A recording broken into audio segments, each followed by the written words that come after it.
कि उनके पग जहाँ जहाँ पड़ेंगे वो अपने आप में एक तीर्थ स्थान ही है। तो मगर जितने भी गोस्वामी हैं उन्होंने कुछ कुछ मुख्य दिए हैं जहाँ पे बहुत गूढ़ ज्ञान छोड़ा गया है उनके भक्तों का। तो जो उद्धव जी बताते हैं वो भगवान श्री कृष्ण के जो पिताजी हैं वसुदेव उनके भाई के पुत्र हैं। तो भगवान का जो नैन नक्श कलर देखना हूबहू उन्हीं की तरह पहनना कपड़े, उद्धव जी बिल्कुल ऐसे दिखते हैं, बिल्कुल उनकी तरह दिखते हैं। और भगवान जी का उतरा हुआ हर ड्रेस उद्धव जी पहनते हैं। भगवान जी कभी भी एक ड्रेस दोबारा नहीं पहनते। मान लीजिए अगर दिन में एक ही बार ही चेंज कर रहे हैं तो एक ही बार चेंज करते, उसको फिर दोबारा लाइफ में नहीं पहनते। और ये भी कहा गया शास्त्र में कि श्रीमती राधा रानी जो डिश भगवान के लिए तैयार करती हैं वो लाइफ टाइम में एक ही बार तैयार करती हैं, वो फिर दोबारा तैयार नहीं होती है। और ये अभी हमारी सोच से पार है कि यार ये कैसे हो सकता है कि इतनी सारी डिश, इतनी सारी आइटमें कहाँ से कैसे कैसे तैयार हो जाती है। स्पिरिचुअल वर्ल्ड है। और फिर भगवान को तो 56 भोग लगते हैं, धरती पे लगते हैं। वो हमारी औकात को देखकर ही बताएगा अब इतना लगा लो बहुत आपको। वरना उनके लिए तो 56,000 का 56 लाख तक निकलते हैं उनको। अभी जैसे मैंने बताया ना कि एक भोग एक ही बारी का आइटम उनको लगता है, उनको बार बार नहीं लगता फिर दोबारा भोग, क्योंकि स्पिरिचुअल वर्ल्ड क्या है वो अनंत है। जैसे श्रीमद् भागवत में लिखा गया है कि अनंत है, जो अनंत देव है शेषशायीनाथ, वो भगवान का अनंत कालों से भगवान का गुणगान कर रहे हैं, अनंत कालों से, और अभी तक खत्म होने का नाम ही नहीं है। अब सोचो एक इंसान कितनी तारीफ कर सकता है, एक शब्द को 2 बारी बोलेगा, 4 बारी बोलेगा, मगर वो एक शब्द को एक ही बार यूज़ करते हैं भगवान के गुणगान के लिए। तो ये भगवान की अपरंपार महिमा है। तो जब भगवान जी ये वृंदावन धाम छोड़ के जा रहे थे मथुरा में, तो वहाँ से वहाँ और चले गए द्वारका। तो जाते हुए उन्होंने हर अपने एक सखा को, मित्र को, माँ बाप को, गोपियों को, आस पड़ोस वालों को, दोस्तों को, पान वाले को, इसको वाले को, सब्जी वाले को, सबको बोला मैं आप लोगों से मिलने ज़रूर आऊँगा, आप लोग मेरा इंतज़ार करना यहाँ पे। तो अभी हम जब आ रहे थे वहाँ पे एक कोने में पड़ता है पूछरी का लोटा। तो भगवान के एक मित्र हैं लोटा बाबा। तो जब भगवान उस रास्ते से जा रहे थे मथुरा, तो बोलते ए लाला खाना कहाँ जा रहा है तू? तो बोले मैं मथुरा होकर आता हूँ। कहते ठीक है मैं तेरा यहीं इंतज़ार करूँ। कह रहे हाँ यहीं रहना, मैं आता हूँ। तो कहा जाता है कि लोटा बाबा जी अभी भी वहीं बैठ के इंतज़ार कर रहे हैं उनका। तो जब जा रहे थे भगवान, जैसे जैसे निकल रहे थे रास्ते, सब कुछ ये बोल रहे थे आप लोग मेरे इंतज़ार करना, मैं ज़रूर आऊँगा आप लोगों से मिलने। तो ऐसे करते करते अब भगवान के विरह में तो सब के सब पागल हो रखे थे। माँ बाप के आनंद, बाबा के छोड़ क्या ये हुआ। तो भगवान द्वारका में भी रहते हुए भी वो निरंतर हर उस प्राणी का ध्यान करते थे जिसके साथ भगवान ने ब्रज में टाइम बिताया, चाहे वो पेड़ पौधे हैं, गायें हैं, पशु पक्षी हैं, हर किसी का चिंतन करते थे भगवान। तो एक दिन उनको बहुत याद आ रही थी तो उन्होंने उद्धव जी को बुलाया। और क्योंकि इसके पीछे एक पास टाइम और भी है कि उद्धव जी कौन थे। उद्धव जी भगवान के सलाहकार थे उनके राजकाज में। कुछ भी ज्ञान वगैरह होता था तो भगवान तो सब कुछ है, वेदस्य सर्वेर अहम एवं वेद्य, उनको सब कुछ पता है, मगर फिर भी लीला के तौर पे वो उनके एडवाइज़र थे उद्धव जी। और कहा जाता है उद्धव जी बृहस्पति जी के चेले थे, उनके स्टूडेंट थे। उनका बहुत ज़्यादा इंटेलिजेंट थे वो, और हमेशा शास्त्रों को देख के ही वो भगवान को एडवाइस देते और भगवान उनकी हमेशा हर एडवाइस को एक्सेप्ट करते थे। तो कहीं ना कहीं उनके मन में ये एक तरह का प्राउड आ गया, गर्व आ गया कि मैं भगवान को, मैं कृष्ण को एडवाइस देता हूँ, कृष्ण मेरे कहने से ही सारे कार्य करते हैं। तो कहा जाता है कि भगवान के सिर्फ एक ही भक्त हैं पूरे ब्रह्मांड में, पूरे सृष्टि में, पूरे काल में, जिनके प्राउड नहीं है, वो है श्रीमती राधा रानी। सिर्फ इसीलिए वो सबसे सर्वप्रथम है। उनके लाइफ टाइम की सर्विस में कभी भी भगवान उनके अंदर प्राइड नहीं आया, किसी तरह का गर्व नहीं आया, चाहे वो सेवा लेते हुए या सेवा देते हुए भगवान की कभी नहीं आया। इसी करके उनको बताया वो उच्च कोटि के भक्त है, सबसे परम भक्त है। तो कहीं ना कहीं उनको आ गया, तो उनको ये लगा कि मुझे टाइटल मिलना चाहिए महर्षि श्री उद्धव जी का। तो भगवान को तो हर किसी के हृदय में तो है ही, उन्होंने भांप लिया कि भैया ये मेरे भक्त के लिए ठीक नहीं है गर्व। गर्व भगवान भक्त के लाइफ में देख नहीं सकते क्योंकि उससे उसका पतन हो जाता है।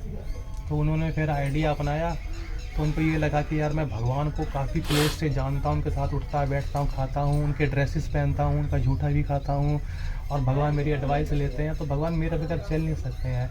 तो मुझे प्यार भी भगवान से बहुत ऊपर है, क्योंकि मैंने बताया था श्रीमद् भागवतम के अकॉर्डिंग उद्धव जी क्या है, हरिदास वरियो, best among all the devotees, तो उसमें भी उनका नाम आता है।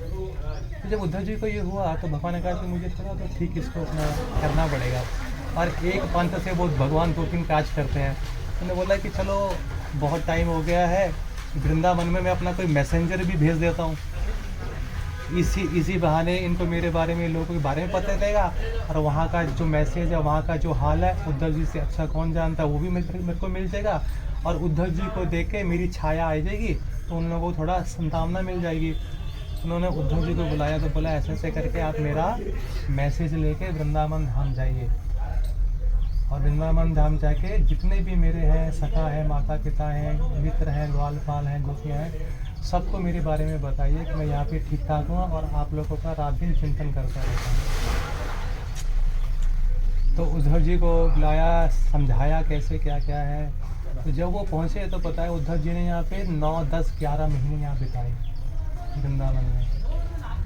तो जब वो वहाँ पे रहते थे द्वारका में, तो वो भगवान के मुख से भी सुनते थे हर किसी के बारे में कि राधा रानी ऐसी है, ये गोपी ऐसी है, मेरी माँ ऐसी है यशोदा, मेरे बाबा ऐसे हैं नंदा बाबा। तो जब उनको मिले तो वहाँ पे उनको गोपियों को मिले दर्शन, बाबा के पास गए, पहले अपने घर में गए बाबा। तो पहले तो सबको ये लगा कि कृष्ण खुद ही आ गए हैं, क्योंकि पीताम्बर ड्रेस पहनी हुई थी, पूरा कद काठी, शक्ल काया सब कुछ एक समान थी।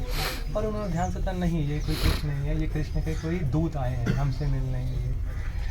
तो नंद बाबा के पास रहे, माँ यशोदा के पास, उन्होंने प्यार से पुचकारा, जो भी बताया ऐसा वैसा। तो वो 8, 9, 10 महीने भगवान के बारे में ये बताते थे कि वो द्वारका में उन्होंने क्या क्या लीलाएं करी हैं, कैसे कैसे रहते हैं अपनी। यहाँ सो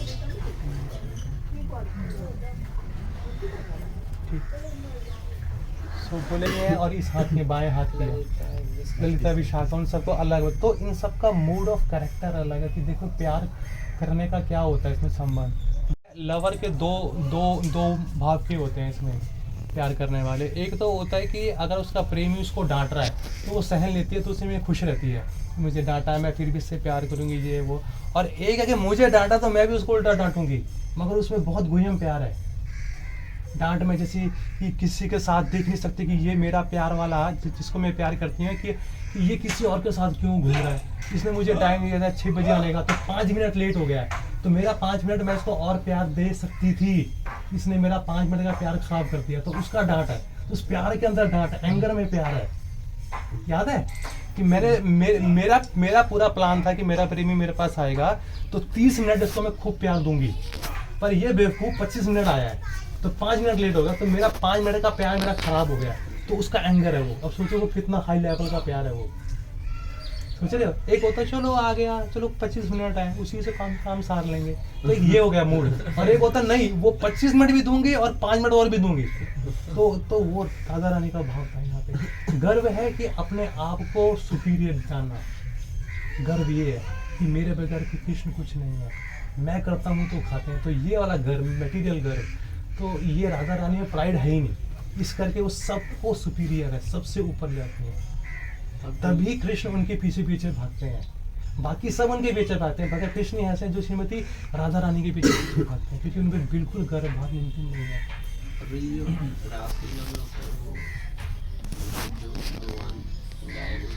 हाँ, वो गायब होते हैं श्रीमती राधा रानी के साथ, साथ गायब हो जाते हैं, उनको लेके गायब हो जाते हैं। विशेष गोपी हाथ चलेगा सर, उस विशेष गोपी हाथ चलेगा कृष्ण। हाँ, तो ये मान होता है, वो स्पिरिचुअल मान होता है। हाँ, मान भी स्पिरिचुअल में आता है, मगर उसमें ना थोड़ा बहुत भी मटेरियल भाव नहीं होता। अब देखिए, जैसे कि कुछ बोलते हैं भक्त लोग कि प्रभु जी हम भौतिक जगत में तो देखते हैं कि दिन है, रात है, ये है, और इनको बोलते हैं कि जो दिन है वो मोड ऑफ गुडनेस में है, आफ्टरनून है मोड ऑफ पैशन में है, तो नाइट तो मोड ऑफ इग्नोरेंस में है। तो क्या ये सब भी वहाँ होता है स्पिरिचुअल में? हाँ, मगर वो स्पिरिचुअल इग्नोरेंस है, वो स्पिरिचुअल पैशन है, वो स्पिरिचुअल गुडनेस है, तो सब कुछ वहाँ पे स्पिरिट। अगर सोना भी है ना, अब सोने को क्या बोलते हैं हम लोग? मोड ऑफ इग्नोरेंस बोलते हैं ना। मगर स्पिरिचुअल वर्ल्ड में तो सोना है, मगर वो स्पिरिचुअल इग्नोरेंस है, वो लीला को निखारने के लिए है। अब जैसे भगवान के 3 स्वरूप है, गर्भोदक्षाई, क्षीरोदक्षाई और कारणोदक्षाई। शाही का क्या मतलब होता है? शाही शाही स्लीपिंग। भाई कौन सी स्लीप है? हमेशा कौन सोते रहते हैं, काम नहीं होता क्या? नहीं, इसको बोलते योग निद्रा। तो चाहे सो रहे या नहीं सो रहे, उनका काम चलता रहेगा। अंगानी यस्य सकलेंद्रिय वृत्ति मानती, वो भगवान किसी भी अंग से अपना कोई भी कार्य कर सकते हैं। उसके लिए उनको खड़ा होने के लिए, एक्टिव होने की जरूरत नहीं है। उनकी इच्छा मात्र से ही सारे ब्रह्मांड तैयार हो जाते हैं। उनके नौकर चाकर हैं वहाँ पे करने के लिए। ये इन सब चीज़ों को बोलते हैं। तभी चैतन्य महाप्रभु ने वैष्णव फिलोसफी को बोला है अचिंत्य भेदा अभेदा। इसका इंग्लिश में क्या है? इनकंसीवेबल। इनकंसीवेबल मतलब होता है कि समझ से बाहर, या समझ में नहीं आता यार। अभी बोलते हैं भगवान अंदर भी है बाहर भी है। अब मैं हूँ, या तो मैं अंदर हो सकता हूँ या मैं बाहर हो सकता हूँ। मैं दोनों जगह एक स्थान में नहीं हो सकता। सिंपल सी बात है। तो भगवान बोलते हैं मैं अंदर भी, मैं बाहर भी हूँ, मेरे हाथ है भी, मेरे हाथ नहीं भी है। मगर इसके साथ में क्या है? ये कॉन्ट्राडिक्ट स्टेटमेंट जाते हैं, मगर दो कॉन्ट्राडिक्ट स्टेटमेंट को एक तीसरी स्टेटमेंट पूरा करती है। जैसे कि एग्जाम्पल के तौर पर मैं बोलता हूँ ललित, ठीक है, ललित प्रभु यहाँ पे कि ललित सवेरे को खाता नहीं है मगर ये मोटा हो रहा है, दिन भर खाता नहीं है ये मोटा हो रहा है। अरे प्रभु जी ये तो स्टेटमेंट ही रॉन्ग है। तो खाता नहीं और मोटा भी हो रहा है, ये कैसे हो सकता है? अब 2 स्टेटमेंट है ना, खाता नहीं है सारा दिन मगर मोटा हो रहा है, तो 2 स्टेटमेंट है। अब क्या मतलब है? हाँ, ये खाता नहीं है सवेरे को, ये रात को खाता है इसलिए मोटा हो रहा है। तो मैंने तीसरी स्टेटमेंट जोड़ दी, ये दिन में नहीं खाता है, रात को खाता है इसलिए मोटा हो रहा है। तो वैसे ही भगवान क्या बोलते हैं? मेरे अंग नहीं है, मेरे मटेरियल अंग नहीं है, मेरे स्पिरिचुअल अंग है। हमारी तरह भौतिक अंग नहीं है, अंग स्पिरिचुअल अंग है। हमारी 2 आइडेंटिटी है, एक स्पिरिचुअल, एक मटेरियल बॉडी में। तो हम लोग दोनों अलग अलग हैं। भगवान की मटेरियल, भगवान की बॉडी और उनकी जो सॉरी प्रभु जी, तो वो दोनों एक ही हैं। उनके शरीर और उनकी आत्मा जो वो खुद है, कोई फर्क नहीं है, वो दोनों एक में चलते हैं। तो इसमें जो मूड है वो मूड चेंज होता रहता है यहाँ पर आके। इस करके लिए आप देखिए यहाँ पे जितनी भी दूसरी संस्थाएं हैं वो सीधा 10th कैंटो पे भाग जाती हैं रासलीला, क्योंकि वो रासलीला हमारे लिए नहीं है पूछी। वो बहुत ही ऊंचे स्तर का है। अभी देखिए 10 कैंटो में आने से पहले के 9 कैंटो हैं, पहले के 9 कैंटो हैं, और वो 9 कैंटो भगवान की सृष्टि लीला है। पहले उसको समझो तब जाके उनके रासलीला पे जंप हो। और ये लोग पहले इसमें घुसा देते हैं, हम आपको ये बना देंगे, हम आपको वो बना देंगे। क्या बनाओगे आप? आपके हाथ में कुछ भी नहीं है। पहले जानो तो सही वो शख्स है कौन। अभी जैसे मैं हूँ, आप हूँ, ठीक है, हम दोनों बचपन से फ्रेंड नहीं है। मैं आपको अभी मैं जानता हूँ एक साल से। तो पहले मैं आपके बारे में जानूँगा, आप कितने पावरफुल हो, काम क्या करते हो, आपके पास पैसा कितना, आपके पास प्रॉपर्टी कितनी है, आपकी पावर कितनी है। तभी तो आप मुझे अपने फैमिली के बारे में इंट्रोड्यूस करोगे। ये मेरी वाइफ है, ये मेरी मम्मी है, सिस्टर है, पापा है, भैया है, दीदी है, इनके बारे में बताओगे। और मैं डायरेक्टली आपकी फैमिली में घुस जो नहीं पता मुझे अपनी वाइफ के बारे में, how do you feel? No one. But जो आपका बचपन से फ्रेंड है ना, जिसको आपने हर चीज़ शेयर करी है, आप उसके साथ शेयर कर सकते हो, क्योंकि आप उस पर ट्रस्ट करते हो। आप उससे बचपन से जानते हो, अगर मैं उसको कुछ बताऊंगा ये बाहर से किसी को पोपट नहीं करेगा। अभी मैं नया बंदा हूँ, आप नए बंदे पे ट्रस्ट नहीं कर सकते, आप पहले नए बंदे को जज करोगे। तो भगवान ऐसे ही करते हैं, जो पहले भगवान के ऑलरेडी भक्त हैं उनके लिए चल रही है। पर जो हम लोग नए हैं, पहले जान तो लेंगे भगवान how great he is, then we can see how sweet he is. तो पहले ग्रेटनेस तो उसकी जान लें। ठीक है, किसी का और कोई? जी हाँ जी। क्या नाम है, भगवान जब धाम में चले गए तो उनकी जो पत्नी वहाँ थी, हाँ, तो यही से उनका हो जाएगा। कौन सी वाली? मतलब यहाँ द्वारका वाली, द्वारका। द्वारका। तो मुझे ये बताया गया है कि जब भगवान यहाँ से चले गए थे तो जो अर्जुन था, अर्जुन उनकी वाइफ को लेके 16,000 रानी को लेके जा रहा था, उनको एक जगह सेफ जगह छोड़ने के लिए। तो जिस जंगल से जा रहा था वहाँ पे कुछ आदिवासी लोग थे, ठीक है, और आदिवासी लोगों ने अर्जुन को भी हरा दिया और रानियाँ भी ले ली। और आचार्य लोग लिखते हैं वो आदिवासी और कोई नहीं थे, भगवान श्री कृष्ण थे। वो उस रूप में आए थे, क्योंकि उनकी लीला कैसे चलती है वो ही जानते हैं, क्योंकि जो रानियाँ हैं वो उनकी अंतरंगा शक्ति है और भगवान श्री कृष्ण के अलावा उनको कोई नहीं छू सकता। और ये भी था कि उसमें अर्जुन को हो गया था बहुत ज़्यादा गर्व, मैं वही अर्जुन हूँ, वही गांडीव है, मैंने 64 करोड़ लोगों को मार दिया, ये तो फिर भी गांव के 4-5 लोग हैं, मगर वही अर्जुन था, वही गांडीव था, वही उसका चैरियर था, वो सब उन 4-5 लोगों ने मिलकर अर्जुन को मार दिया, मारा मतलब हरा दिया। उसको कह रहे कहाँ गई मेरी शक्ति, कहाँ गया मेरा गांडीव, कहाँ गए मेरे अस्त्र, मैं तो हार गया यार। उसको अक्ल आई, भैया मेरे साथ कृष्ण थे इसलिए मैं पावरफुल था, कृष्ण मेरे साथ नहीं रहे हैं इसलिए मैं चल गया। अरे तो भगवान यत्र योगेश्वर कृष्ण यत्र पार्थो धनुधरा तत्र श्री विजयो भूति ध्रुवा नीतिर मतिर ममा। जहाँ पे भगवान श्री कृष्ण है, जिस खेमे में अर्जुन है, वहाँ आपका मान सम्मान, इज्जत, विक्ट्री, ऑपुलेंस सब कुछ आपके साथ खड़ा है। और जहाँ आपके साथ कृष्ण नहीं खड़े हैं, आप कृष्ण के साथ नहीं खड़े हैं, ये कोई भी आपके साथ नहीं खड़ा, क्योंकि कृष्ण इज एवरीथिंग, उनसे ही सब कुछ आता है। तो वो खड़े हैं, आपके पास सब कुछ खड़ा है, वो नहीं खड़े आपके पास कुछ भी नहीं खड़ा।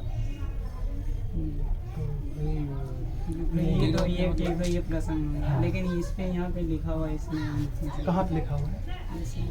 हाँ दूर चले गए। हाँ, तो यही है प्रभु जी, मेरे को तो जहाँ तक पता है, प्रभु है आपके पास खुद है द्वारका की जो रानी, क्या हुआ उनका भगवान श्री कृष्ण के जाने के बाद? हाँ ग्वाले बन के वापस ले जाते अपना। जो गोपीज होते हैं वो द्वारका में कुंड है, वहाँ पे जाके शरीर छोड़ भगवान के धाम को जाते हैं, गोपी कुंड के नाम से, वहीं से मेरा तिलक आता है गोपी कुंड, तो उसमें बोलते हैं ऐसे करते हैं। अब देखो ना, बहुत सारे लोग बोलते हैं जैसे जिनको भगवान से ईर्ष्या है कि देखो वो भी तो आदमी थे, उन्होंने अपना शरीर छोड़ा, देखो वो तो एक शिकारी था, शिकारी ने पैर में मारा, उससे चले गए। यार भगवान ने ब्रह्मास्त्र रोक दिया अंदर जाके, 64 लाख इतने सारे लोगों थे, उनका नहीं हुआ कुछ, बहेलिया था कि उसने पैर में हल्का सा, देखो अभी आपके पैर में भी हो जाए ना तीर, अभी दैत नहीं होगी, पैर में लगने से डेढ़। हाँ, तो भगवान के पैर में लगा, पर उन्हें शरीर त्याग दिया। बहाना कैसा भी, उनका क्या है? वो तो उसका गंधारी का अभिशाप था, वो प्रभु जी वो सब साथ में एक साथ आ जाते हैं। गंधारी का भी श्राप था, उनको भी था कि जैसे मेरा हुआ वंश खराब, मैं भी श्राप देती हूँ, आपका भी वंश ऐसे ही चला जाए, कारणों के लीला के पर्सपेक्टिव से ऐड हो जाता है। मगर आप देखो, जो चाहे गंधारी है, चाहे धृतराष्ट्र है, कुछ भी है, ये बहुत ज़्यादा ही स्पेशल लोग हैं जिन्होंने भगवान की लीला में भगवान ने अलग अलग कैरेक्टर रोल करने के लिए चूज़ किए उन लोगों को। ऐसा नहीं सोचना चाहिए कि ये सब हुआ, क्योंकि इन्होंने भगवान के स्पेशल रोल लिया कि ठीक है, मैं आपकी लीला में मैं राधा रानी की माँ बनूंगी जो आपको डांटूंगी। कितना खतरनाक रोल है ये ना। राधा रानी के बाद क्या नाम था उनका?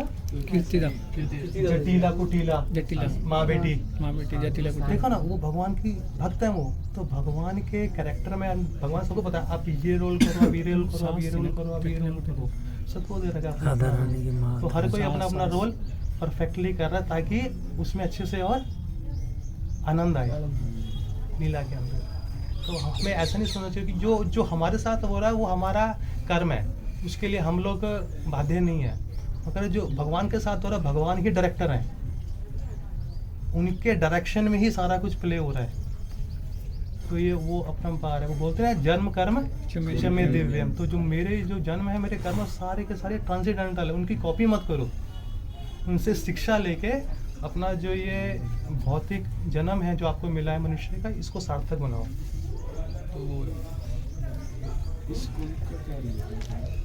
इस्कॉन का क्या रिलेटिव है? इस्कॉन का हरी बोल। यहाँ पे उन्होंने स्नान किया था ना, यहाँ पर आके, आज भी है, यहीं पर ही है। उद्गम कैसे हुआ है? स्नान किया था, कोई भी लेते, साधु लोग आते हैं स्नान अपना करते थे। वो जी ऐसा तो मुझे नहीं बताया, बस ये पता कि उद्धव जी यहाँ पे होते थे, यहाँ पे स्नान वगैरह करते थे, गोपियों से मिलते थे और गोपियाँ उनको भगवान के बारे में शिक्षा देती थी, प्यार के बारे में। अब साधु तीर्थुई कुर्वन्ति तीर्थानी, कि जो साधु लोग होते हैं, शांत होते हैं, वो जिस स्थान पे भी जाए वो स्थान को वो तीर्थ बना देते हैं।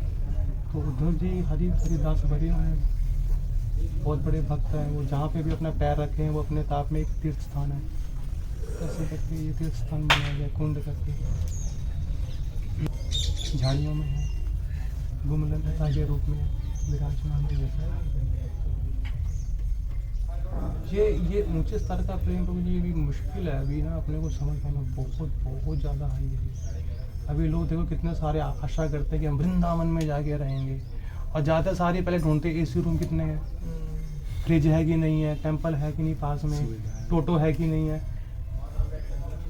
गोस्वामी लोग आए थे, उन्होंने कुछ नहीं सुना था, हर रोज सोचना अभी इसी पेड़ के नीचे आपको बोला जाए आप लिखो शास्त्र, खारिश से नहीं होता प्रॉब्लम, भूख आंच लगेगी, खाना कौन देगा, ये कौन करेगा, कितना खास वो लोग शास्त्र कैसे लिख रहे हैं, माला कैसे करे, परिक्रमा कैसे करे, ना धूप का ना पता, ना बारिश का, ना सूरज का, सूर्य का ताप का, सिर्फ कोपिन पहनते थे, कोपिन अंडरवियर पहन के रहते थे पूरा टाइम पे, सोचो कितना बड़ा करेंगे। ये वो 99% खाने में शुक्र है, आज जो छाछती है हाँ वो तो 99% में दिखता ही नहीं है। नहीं, वो हमको उनको थोड़ी देखना,